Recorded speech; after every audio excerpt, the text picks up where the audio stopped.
Alright, who wants to listen to me talk about some sociological babble that I came up with at 2 o'clock in the morning while the Morrowind soundtrack lingers in the background?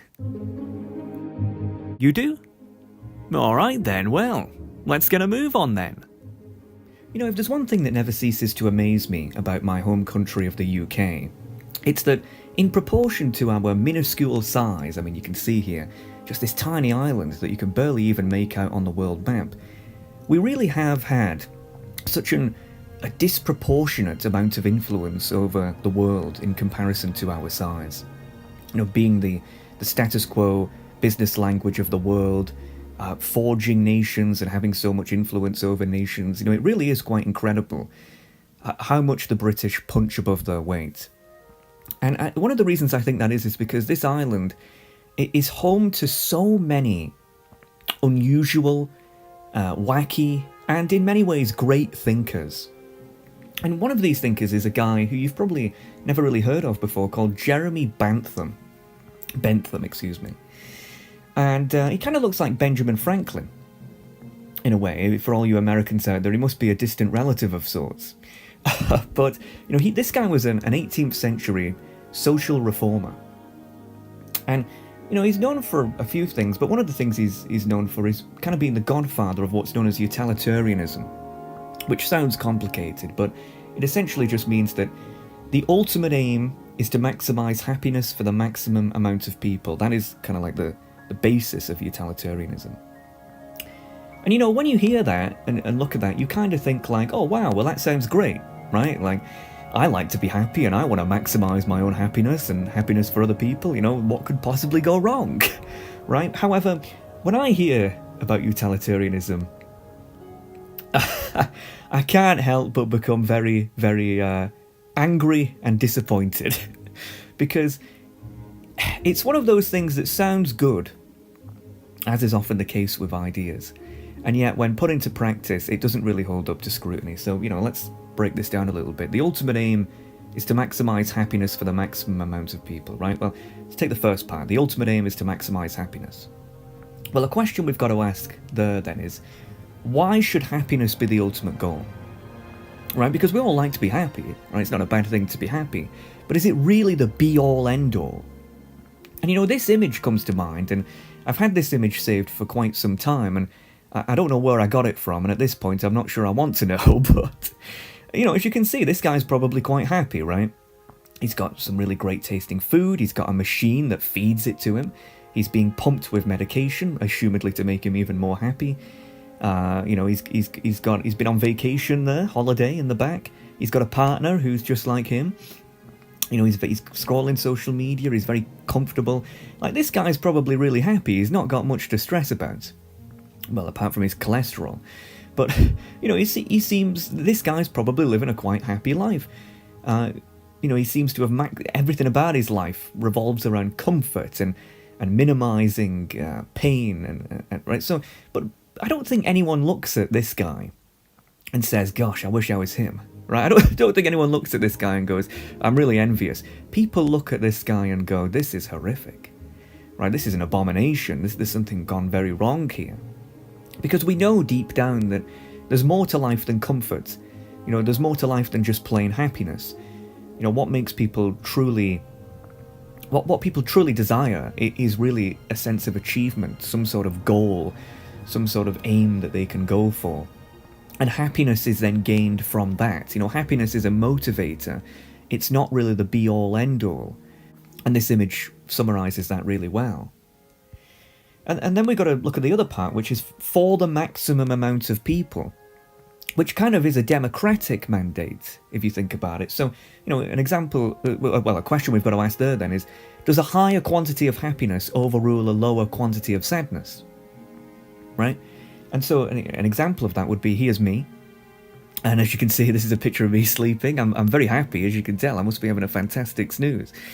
However, then all of a sudden, 2 artificial intelligence clones of me from hell appear, and as you can see by the look on their faces, they're not very happy that they're not real.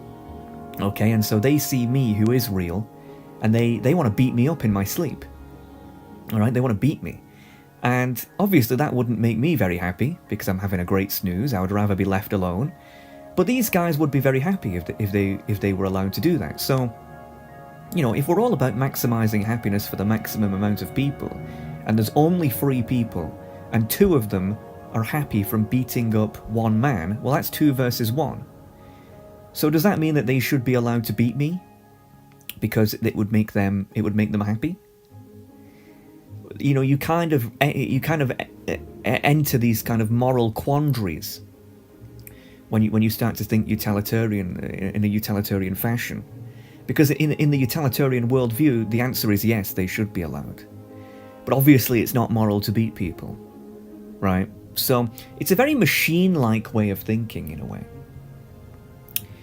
So it's one of those ideas that, it sounds good when you first hear about it. You think, oh yeah, well, who could oppose that? But in reality, it's one of those things that's probably left on the drawing board, really. Or at least without some sort of changes. And that's what people have done to utilitarianism. They've kind of changed it to try to make it more moral. But the root idea is still bizarre. But the point is that I'm not really here to talk about utilitarianism, to be honest with you. I'm here really to say that, Bentham was a really out-of-the-box thinker, right? He was someone from a time long gone by who looked at the world and said, how can I make this better? And he wanted to reform a lot of things. He wanted to reform schools. He wanted to reform courts. He wanted to reform parliament. But the thing that he's known the most for wanting to reform is prisons. All right, so he really wanted to reform prisons, again, to make them better. And this is where we come to the Panopticon, right? Even the word sounds sinister, right? It's like foreshadowing.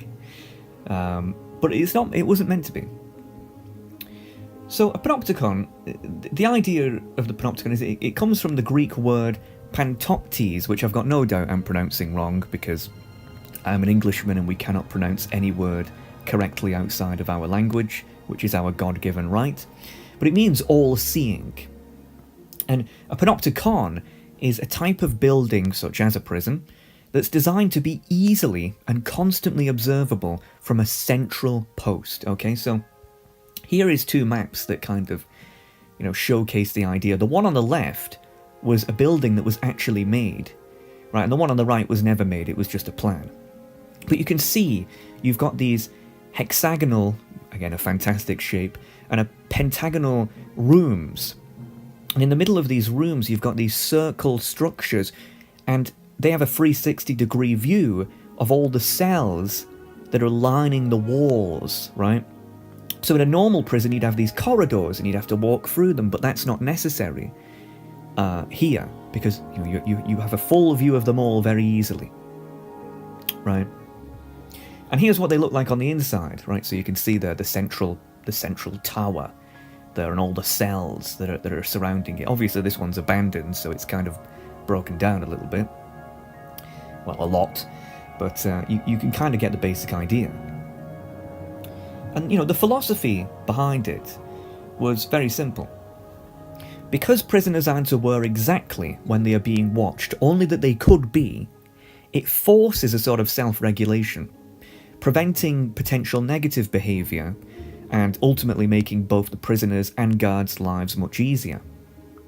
And, it could theoretically even function without guards sometimes, right? So the prisoners don't know when they're being watched, only that it's possible that they could be, and that kind of makes them think, okay, well, I've always got to be on my best behaviour because I could be being watched.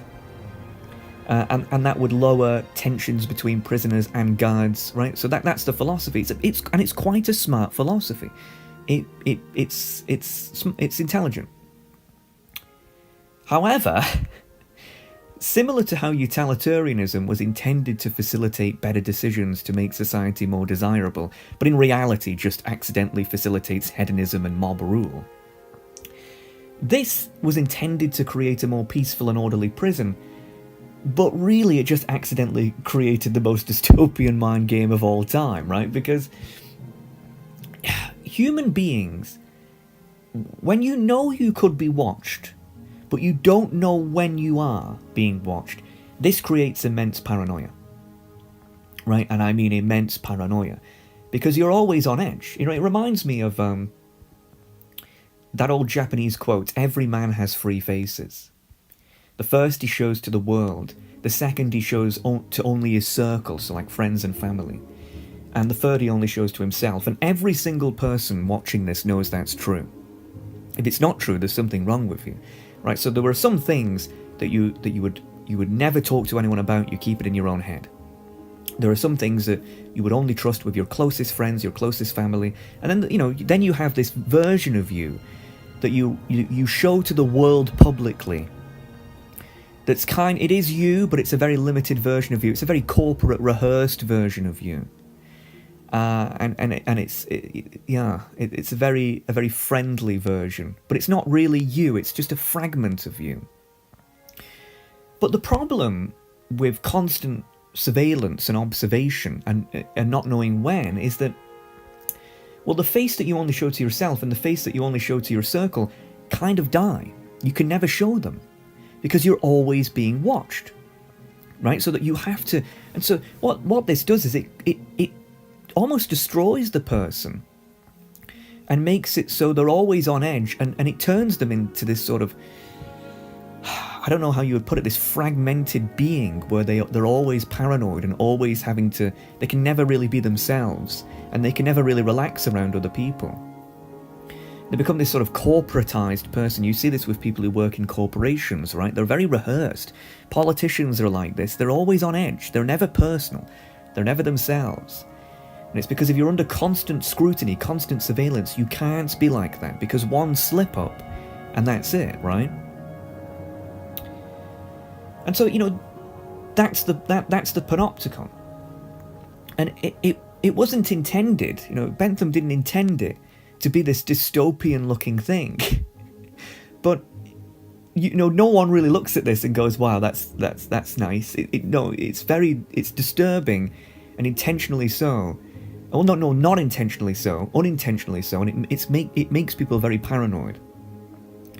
Which is why prisons, actual prisons like this don't really function well, because the prisoners kind of go insane a little bit.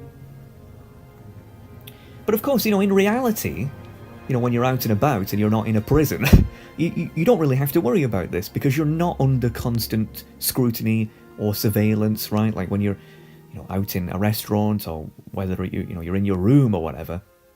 And so this constant paranoia isn't really there. You can kind of have the face you only show to yourself and the face you only show to your inner circle. You don't always have to be this public face.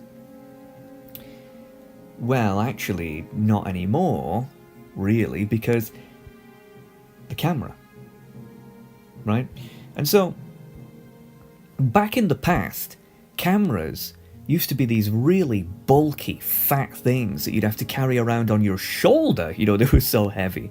And, eventually they got smaller and smaller, but the point is that they were cumbersome. If someone saw you with a camera, they'd think you were really strange, like you must work for some company or something.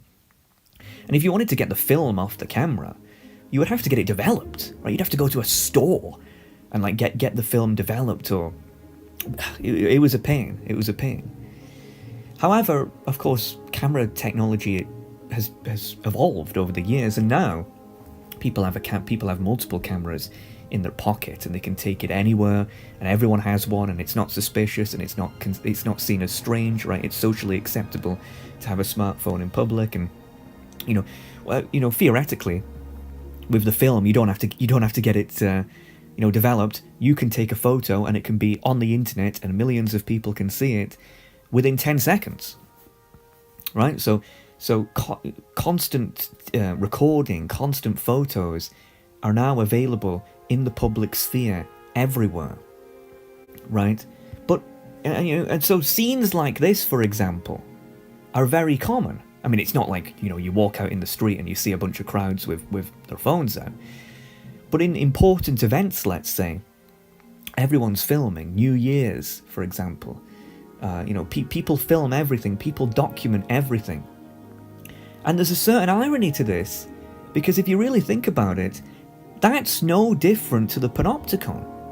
It's just that rather than there being guards in the central tower and prisoners in the cells surrounding, everyone is a warden, right? Because everyone's watching other people. Everyone has the ability to record and watch other people.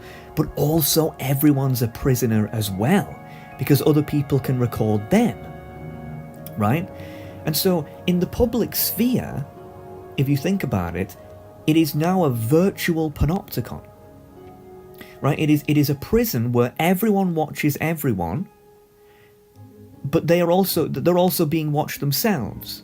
There's no privacy in the public sphere anymore, right? Everything can easily be a recorded and sent moment, and that's had a real profound effect on people's psyches in ways that I don't think people really understand, right? Like, these two things are interchangeable. The mindset of a human being, a prisoner in a panopticon prison, is exactly the same now as people growing up in public in the early 21st century, where everyone has a smartphone. It's the exact same kind of psychology.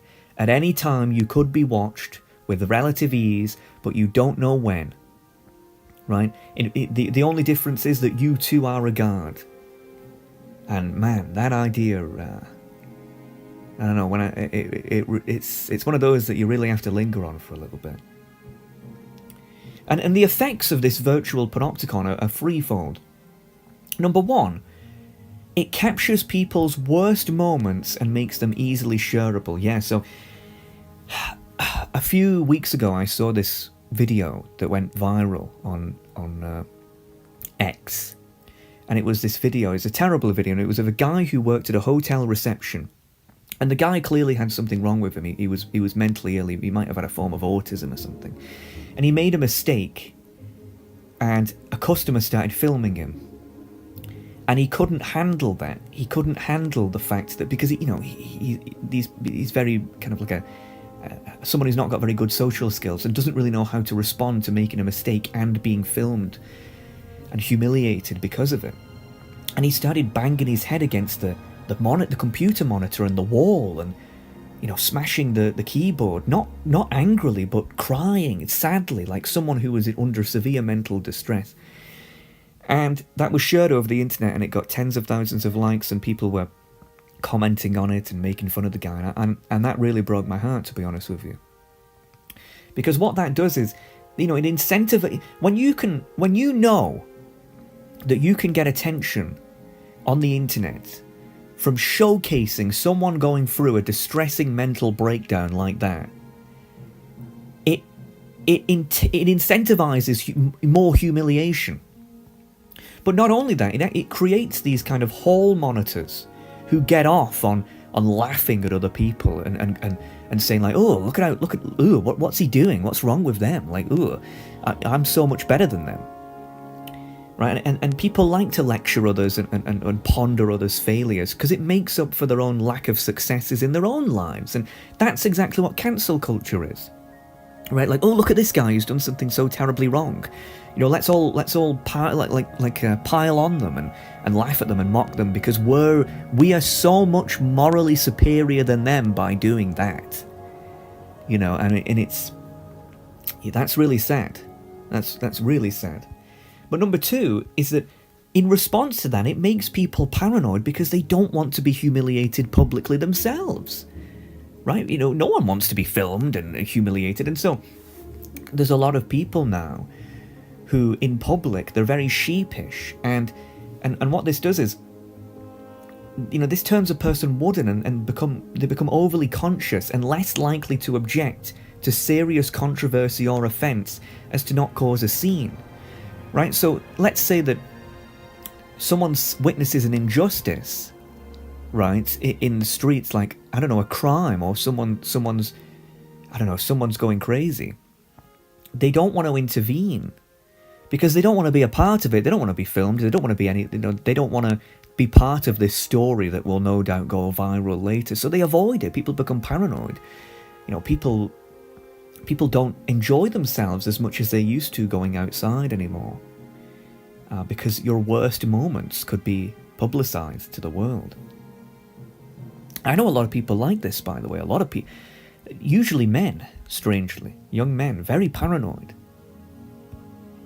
And number 3 is, it can force people to create an artificial false positive persona. Yeah, so a few years ago I was going to Wales, which is a part of the UK, and I was with some family and some people I know. And one of the people, which was this woman, I won't say who, but they started filming with their phone outside of the car, like outside of the window. They weren't driving, for the record, but they were in the passenger seat filming outside.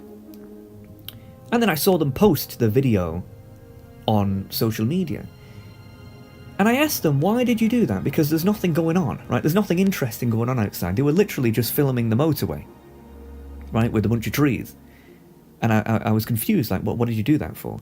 And when I called them on that, they got very sheepish. And they were like, like as if I just saw something that I shouldn't have seen. They were very embarrassed. And they were like, shut up. And I thought to myself, well, answer the question. What were you doing that for? And I realised later that the reason they were doing it is because they wanted to showcase their little friends on social media. Look at me, I'm going somewhere. I'm not inside the house. I'm doing things. And the psychology behind that is, it makes people think that you're like, oh, look, they're better, right? Like, why do you think people take photographs whenever they do the slightest little thing and post it on social media? It's because they want people to look at them and go, look at how great I am. Right? And that can take over people's lives, because eventually it can slowly, over an extended period of time, make people forget who they even are, because they've spent so long moulding their life around impressing other people. Right? So you spend every waking moment thinking, if I do this, how will people see me? I want to be liked by people. I'll do this, and this, and then you forget who you like. What do you want? What do you think? And that's very common in women. Paranoia is very common in men, but this kind of false persona very common in women. And so, humiliation, paranoia, falsity, these things subconsciously underline the culture of the early 21st century because of this virtual panopticon that people find themselves in, where whenever they're in public, they can constantly be humiliated. It makes people paranoid, and it makes people want to become a false personality to try and be seen better by other people. Never used to be like this. In the 20th century, you ask people who were, young or old in the 1990s or 1980s, people lived in the moment. They didn't fear these things, right? Because not everything was a record or recorded. And, even if it was, you couldn't just spread it far and wide. People lived in the moment. And there was no virtual panopticon. And so, again, the world we live in today with this technology has created this virtual panopticon. But what if I told you it's even worse than that? Yes, it's even worse than that, because it's one thing to be aware that there's a chance that you could be filmed in public at any given time, but imagine not knowing when, like there's a chance that you could be filmed and you're not even aware of it. And that's what what's in his hand there is a hidden camera. Look at how tiny it is. And lately there's been a lot of hidden cameras in places like hotels and Airbnbs that people have found, in fake smoke detectors or clocks, and women having showers and in changing rooms and things. People put these little minuscule hidden cameras in there that they're the size of a dot, and as long as they're connected to a battery or power, or some sort of cellular network or Wi-Fi, it's streamed 24/7. And so, now whenever you go to a hotel or a public toilet or any public place, you don't even know if you're being filmed or not. You could be on some website. Let's say you go to the toilet, right? Someone could have images of your what just from using a public toilet. So now and obviously, if people don't know about these hidden cameras, then they're not going to worry about them because they're hidden, they don't know they exist. But as soon as you realise that this is a possibility, right, like this is a thing that exists and has happened to people, you can't even trust that, right? And here's the thing, if you're in a rented accommodation or some sort of apartment, they could be in your room right now. Right, that's really scary, right? And that creates a virtual panopticon even in your own private quarters, even in your own private domain. And it sounds, obviously, it's very unlikely, right? But it's unlikely, but it's easy, right? And that's man, at that point, your entire life is a showcase for other people, right? And so, you can take the humiliation, the paranoia, and the falsity, and you can increase that by 10 times at that point. Because when you start to even question of your own personal quarters, or, like places that seem private but aren't, like public toilets, let's say, man, that makes people lose their marbles. And so again, this hidden cameras, it only if you know about them. If you don't know about them, it's not a panopticon because you don't know you're being watched. But if you know this is a possibility, it enhances the panopticon in even more places. And it gets even worse though, because if you think about it, the cameras are only going to get smaller and smaller, and who's to say in the future, 10, 20, 30, 40 years from now, cameras can be so small that they're nano-sized. Like less than the size of a fly, and they can fly around. So you could have 50 cameras in your room and you couldn't even tell. They're in the air. And they're being live streamed everywhere. And everyone, there's some guy who's severely paranoid who's listening to this right now thinking, oh my god, I feel even worse now. Who's to say these don't exist now? Right? Who's to say this isn't how people get blackmailed and compromised, right?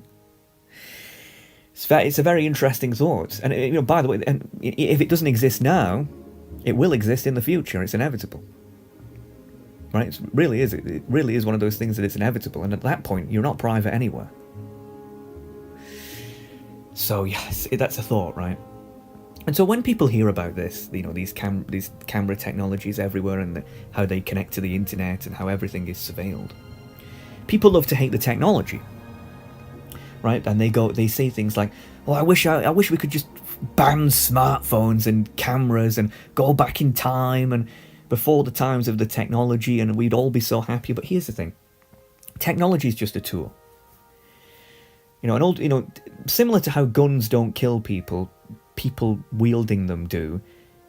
Smartphones don't record themselves. Hidden cameras don't get placed by themselves. People use them for malicious purposes. And so you can't get angry at the technology, you've got to get angry at the people behind it. And there's no point wishing that you could, I wish I could, I was around in the 60s when, no one had smartphones and everyone lived in the moment and it was nice. Tough, you're not. And technology cannot be unmade when it's made anyway.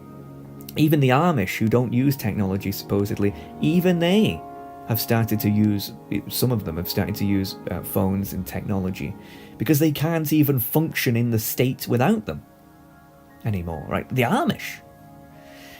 So there's no point thinking that way, really. And so at this point, you're probably thinking, well, so, are we just screwed then? Like, is that it? Are we just doomed to live in this virtual panopticon forever, and we have to accept that there's no such thing as privacy, and every waking moment we have could potentially be filmed, and there's nothing we can do about it, and it'll be live streamed in every country on Earth forever, and that's it? Like, is this it now? And, well, I do actually think that there is a light at the end of the tunnel. Because while this technology isn't going anywhere and will only get better and the world will only get more interconnected, I do think that there is something rather unexpected that may be able to remedy this. And you'll never guess what it is. AI. Right, so Mac computers back in like the 1990s and the 2000s, Apple used to advertise that they don't get any malicious software. Like, you don't have to worry about malicious software going on your machine. And the reason for that was really, it wasn't really that they were immensely secure machines, it was that Macs had security through obscurity, right? So like the idea was that so few people used Macs in comparison to Windows machines, it was like 98% Windows, 2% Mac, that if you were someone making malicious software to, say, I don't know, take money from people or something, why would you aim for the 2% of people using Macs when you can aim for the 98% of people using Windows, right? It didn't really make sense to make malicious software for the Mac because the user base who would get it is so much smaller. And that, ironically, made a more secure system just by the reality of the situation, right? So it's security through obscurity. In the future, I think we might have the opposite with artificial intelligence, which is security through uniformity, in the sense that artificial intelligence is so universal that people are secure from that alone, which sounds bizarre, but take this image, for example. This is an image of, obviously, an artificial intelligence edited image of me, thank God. And it's me, but I'm like 5 times fatter. I'm like unbelievably obese. I've got 3 chins. And a friend of me took a frame of a production I made once and put it through an AI, and he sent me this. And I thought it was so amusing. I've kept it for this is over a year old now, I think. But I kept it because I thought, that kind of does look a bit realistic, horrifically realistic. But if I was that fat, I probably would look like that. Let's be honest. Like, that doesn't look edited. I know it sounds bizarre to say that because it's such a gruesome image, but it does look like a person, right? Like, okay, it's a bit off, but it does look like a human being could look like that, right? Like, it's not obvious. And I always thought that was very incredible how you can take one picture of someone and radically morph it into something completely different. And there's another one, there's others of me, like there's one of me that looks like a woman, but I'm not going to show that one because it's very disturbing. But, the point is proven, like one image is all that people need, and that's quite crazy. But it's not just images, it's voices as well. Someone I know, they took a voice clip of me, probably from one of my productions, and they put it through this AI, and the AI took my voice, and you could now type anything into it and it would come out in my voice. And so I'd like to play a little recording of the thing that they made me say. I am so turned on by Funko Pops. Not in a harem way, but I wake up in the morning and salivate from the sight of that colourful plastic. How I want to plant my lips on these sweet, attractive figurines. Let me caress them day by day, and I will be in heavenly bliss. Right, and of course you can tell that that's, that's not me. You can tell that that's kind of like, it's a bit broken, a little bit artificial. But they have my voice down, right? Like the basics of my voice are there.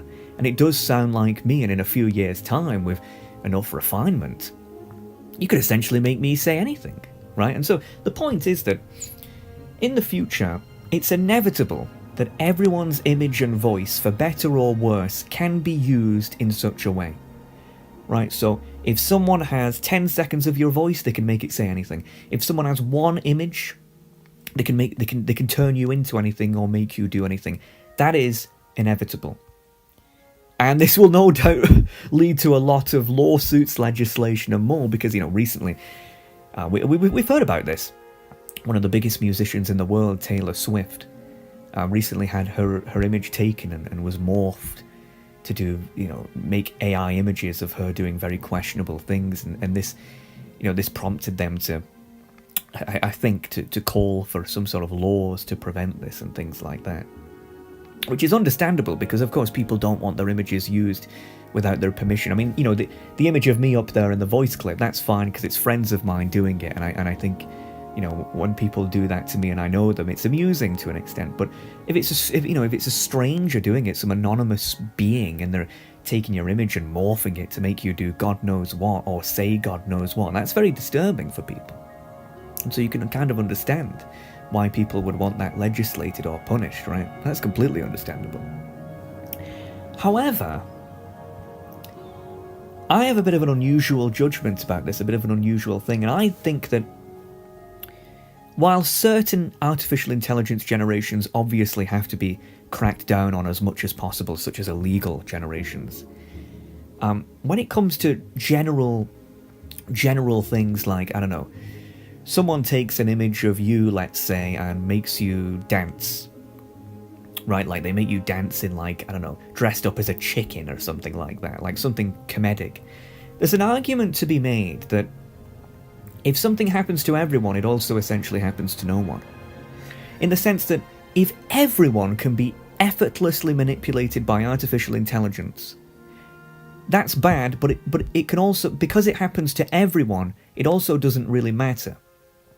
If that makes sense. Because, you know, if you can be made to, you know, wear a chicken outfit and dance, everyone else can. And so if someone sees you like that, well, they can be like that as well. And so it's not like, while you are kind of having your image morphed, everyone else can. So it's not as bad, right? Like if something happens to you as an individual uniquely, that's terrible. But if something happens to everyone, again, it's almost like it happens to no one. Because if everyone's image can be manipulated, well, you know what I mean? Everyone's on an equal playing field. I hope that makes sense. I know it's an unusual thought, but if you think about it, it does make sense. And so, you know, humiliation, paranoia, and falsity, all these things, you know, they kind of disappear with the rise of artificial intelligence, because how can you be humiliated if everyone can be? How can you, why bother being paranoid if it's so easy anyway and everyone can do it?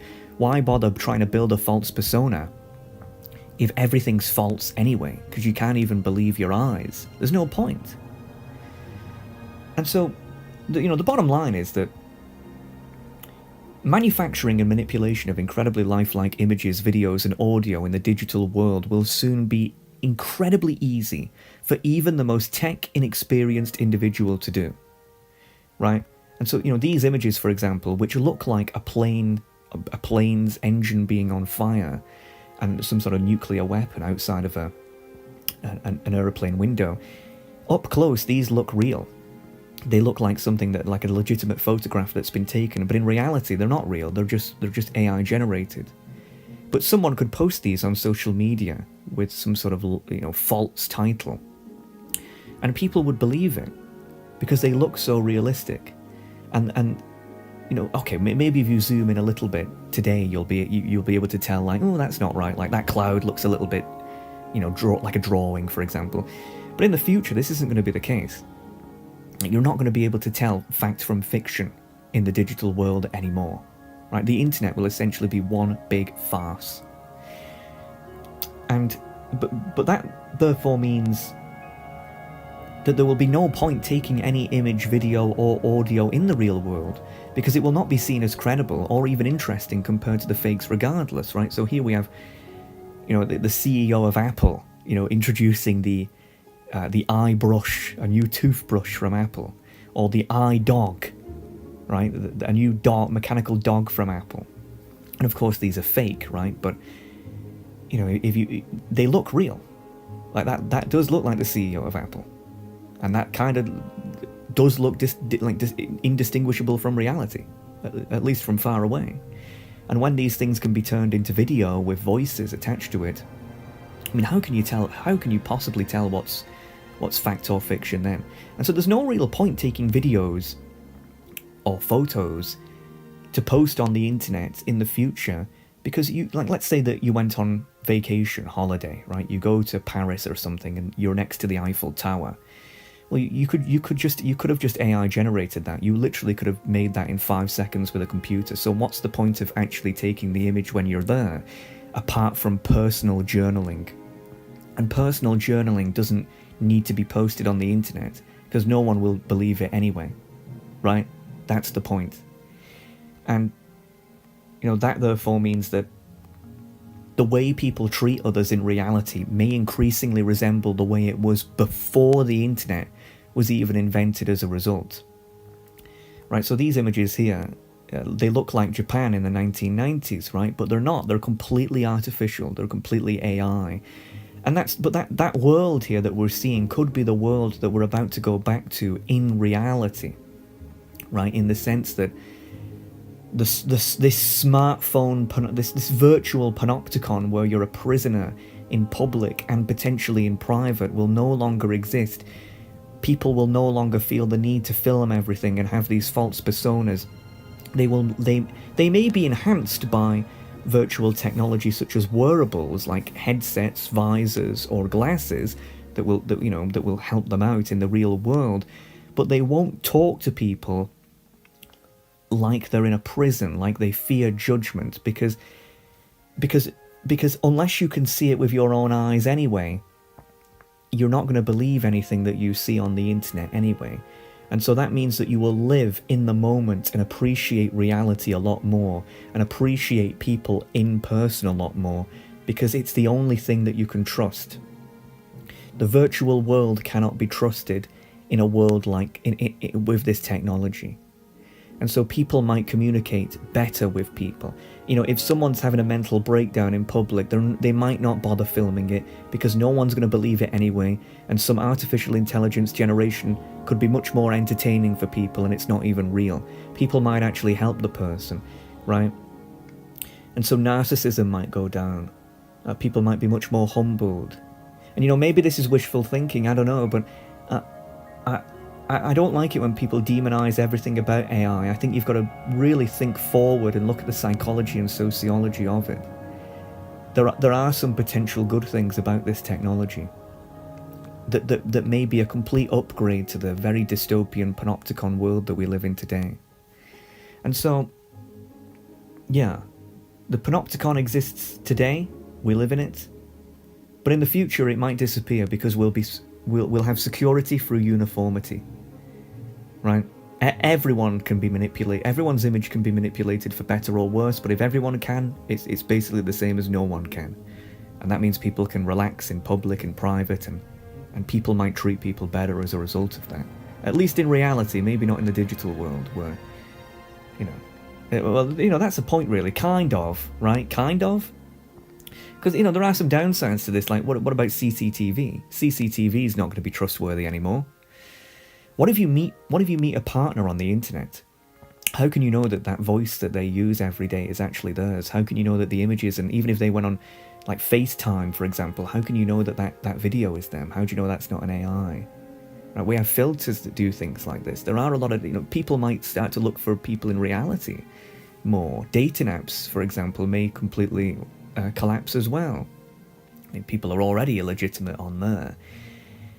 A lot of things might have to be done in person a lot more because the internet becomes so massive and filled with AI that basically the internet may be seen in the future as sort of like just a way to interact with robots rather than people.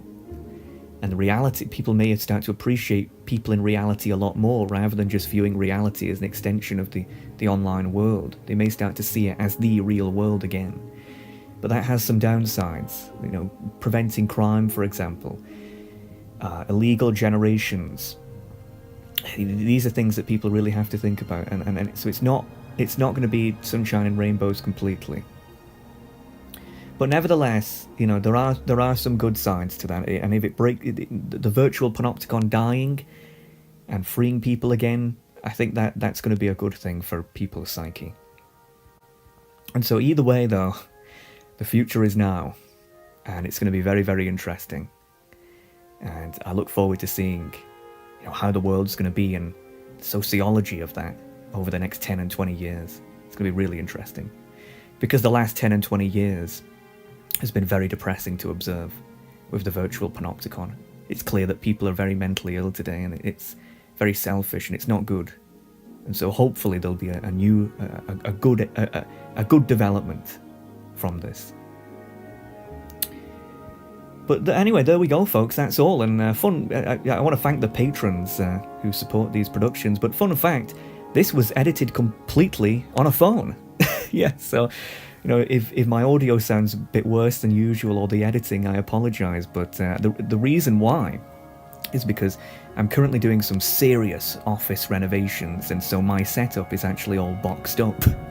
So I can't use it at the moment. But it's taken a bit longer than I thought. I thought I'd be done by the end of January, and at the time of recording, it's currently entering the second week of February. So it's taken a bit longer than I thought, and I didn't want to keep you waiting. But I hope you don't mind. I don't know when it'll be done. Hopefully soon, but I'm trying to get there as fast as possible. But either way, I hope you enjoyed this, and I hope it gave you something to think about, for better or worse. And yeah, on that note, I'll see you next time.